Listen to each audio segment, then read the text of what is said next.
How's it going, everybody? Today I wanted to talk about all of my records and my favorite songs from each record. So some of these are mine, some of these are my dad's, some of these I've gotten over the years. And there's a lot more I want to get, so I'm excited to expand it. But I wanted to point out my favorite songs and my favorite albums and all of that stuff. So I got almost every single Guns N' Roses album. I started listening to Guns N' Roses when I was younger, when I was like 14, and I really heavily got into them. And that's why I don't have many reactions. I don't even know if I have any on here because I've heard all the songs. But so the first one I wanted to show, this is a pretty cool one. Guns N' Roses Lies. This one was an acoustic album, or majorly acoustic. This vinyl specifically, in the cover art, had some stuff that they couldn't sell. I don't have it in this, but they like outlawed it, and that's in typical Guns N' Roses fashion. My favorite song on here is Patience, but there's songs like Used to Love Her, Had to Kill Her, that's a good one. I could go on forever. We don't have enough time for that. And then the next album I do have is, I have both Illusions. So this one, and I have the blue one as well. They're all unwrapped because I like to keep them in good condition. I don't want them to be torn and ripped up, but this is both of those albums. These came out in 1991. My favorite song on the blue one is probably going to be Knocking on Heaven's Door. I don't know. I think Civil War's on that one as well. So yeah, Civil War. I like Yesterday's as well. If you haven't heard that one, you should give it a try. Don't Cry, of course. But yeah, those are my favorite on that one would be Knocking on Heaven's Door. And then this is the other one. They did a double album. They were pretty similar covers, but different colors, which is pretty sick. This one, obviously Live and Let Die. I mean, not only is this one good, but Paul's version is as good, if not better. I like this version a little better, but Paul is the guy that made the song. Don't Cry, which they have a version of that on here, but I think this is the original one. And of course, November Rain. I mean, come on. That's one of the best rock songs ever, in my opinion. Right here is an album that was one of the best-selling albums ever. And this one is Guns as well, and this one is Appetite for Destruction. Okay, in my opinion, this is one of the few albums in rock history that are complete from the top to the bottom. That means that you can listen to the first song and it's as good as listening to the last song. Not as good as in terms of it's as musically good, but you can listen to the first song 10 times and you can listen to the last song 10 times and you enjoy. It's not like you have to skip a song. You could put the vinyl on and have the whole album go, or on Spotify or whatever, and you can listen to every song and they're all amazing. I mean, the track list on this album is ridiculous. This was their first album, and this is where they took off. And I know a lot about the band. When this first released, it really wasn't that big until Sweet Child of Mine came out. This album has Welcome to the Jungle, one of the best songs ever. It's So Easy is a great song. Night Train is a great song. Out to Get Me is a great song. Mr. Brownstone, an amazing song. Paradise City, one of the best rock songs ever. My Michelle's good. Thinking About You's good. Sweet Child of Mine, one of the best rock songs ever. You're Crazy, Anything Goes, and then Rocket Queen I enjoy as well. But all these songs on this album you can listen to individually, and they're all so good. This one right here, this one is that album, but the original cover. This cover was banned. I'm only going to show it for a tiny bit just because of YouTube. You know, they get all sensitive all the time about everything. If you want to see what's behind my finger, you can look it up on the internet, but that's why it was banned. I don't know if you caught a sneak peek of it before I had my finger there, but, and then on the back is, you know, Axel, Duff, Slash, of course, and, I can't remember who the drummer is, but yeah.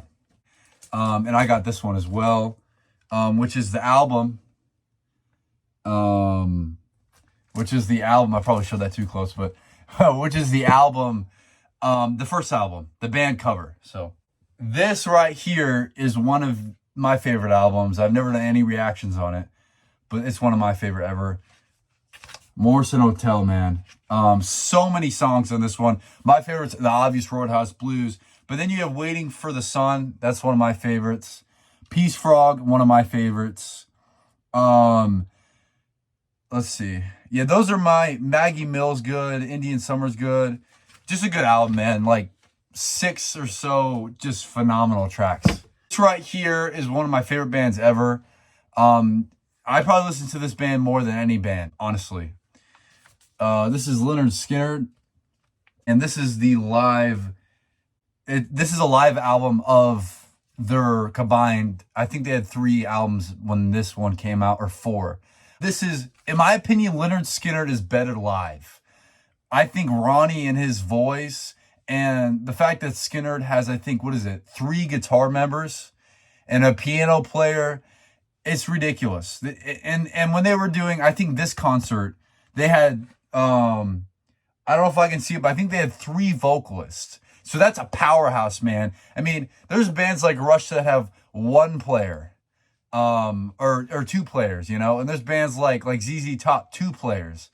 And they happen to be the singer. Skynyrd had a lead singer, a bassist, 2 guitarists, 2 background singers, and a drummer. It was insane. And you know, I know every song on this album, every single one. I know Skynyrd more than any band. Working for MCA, I Ain't the One, Searching. I know all these. I'm not gonna bore you guys to death. The way that he could perform without moving is what I meant to say. Elvis had dance moves. Michael had dance moves. Ronnie would just kind of sit on stage and kind of act like kind of mad. And that's the coolness of the band, is that it was like the tough guy thing. You know what I mean? So people that know. There's albums that I have. These are by no stretch of the imagination my favorite albums. If these were my favorite albums, you would have Pink Floyd, you would have Led Zeppelin. You would have probably 4 Led Zeppelin albums. Doors' first album, Break On Through, is my favorite. Soul Kitchen, Alabama Song. Backdoor Man is my second favorite on that one. This one, Absolutely Live, one of the best live albums ever. I mean, Jim Morrison, his voice is ridiculous. I always wonder, I'm not trying to hate Doors fans, but I always wondered, because Raymond Zarek was so talented. I don't think you would have the Doors without Ray, but I wonder if Jim was in a band like Zeppelin with the talent of Jimmy Page, where they would have been. I think Robert Plant is a better singer for that band, but I just wonder where they would have been. I mean, really. This one here is a Skynyrd Platinum album. And this is just like a greatest hits, so nothing special with that. Soft Parade. My favorite song on there is Soft Parade, actually. Touch Me, Tell All the People are good ones as well. Really, all of the Doors albums have at least 3 to 4 great songs.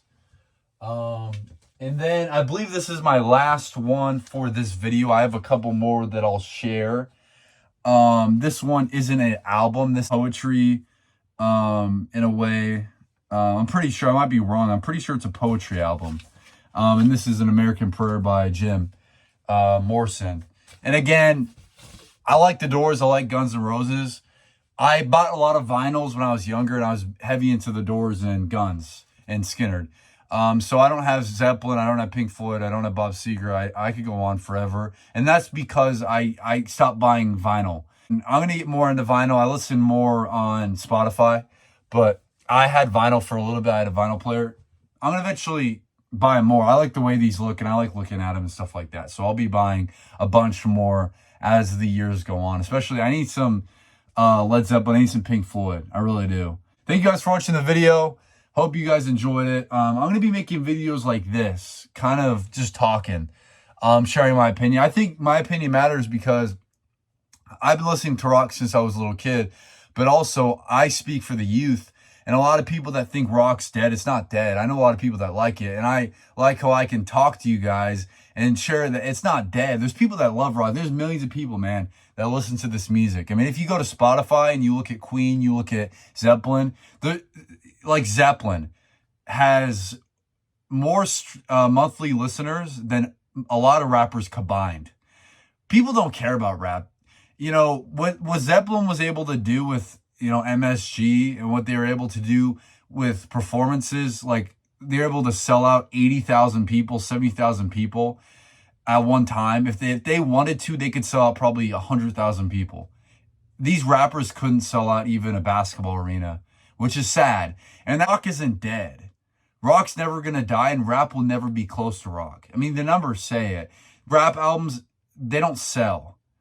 And the ones that nothing really sells anymore, you know, now it's streaming, but the ones that do sell and that people listen to are TikTok songs that fade away as the trend disappears. So this Stairway to Heaven, Freebird, music that's masterpieces, like something that Bach would make or something that Mozart would make, stuff like that. People will never forget Freebird. They'll never forget any of Pink Floyd. Comfortably Numb is in that list of best songs ever. They'll never forget it, ever.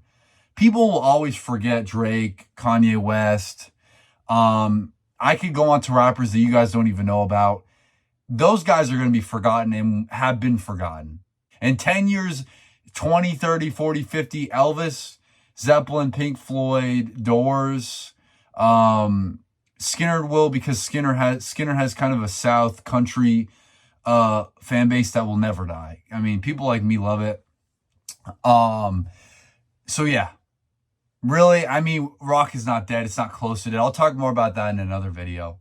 But making a couple videos on the way that are kind of about this, and because I enjoy talking about this stuff. So thank you guys for watching the video. Stay tuned for another video in the next couple of days. Thank you.